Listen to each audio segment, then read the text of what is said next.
Ulam for tanghalian ng aking mga alaga guys. Yung longganisa na hinalo ko sa kanin. For tanghalian nyo guys. Para makapagpadidi siya mamaya.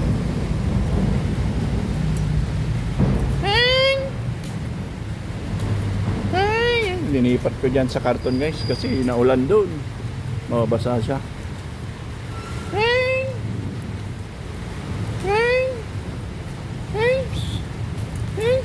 Halika na. Halika na. Halika na dito. Nandiyan na yung anak mo lang dyan. Apat na lang siya guys. Kasi naampon na yung iba. Dito. So, kainin mo ha. Nagpapasisi ko guys. Lilipat ko. Kasi naulan. Kasang ulan. Kaya lilipat ko muna siya rito. Ano na? Yan, dito, kakainin mo na ha. Pabalik na ako sa pwesto ko.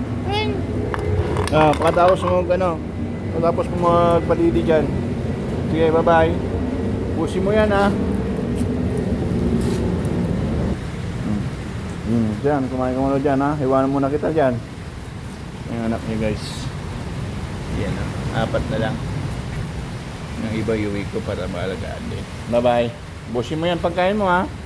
Ano yan? Longganisa na may kanin. Bye-bye. Diyan muna kayo. Balik mo na sa aking pwesto.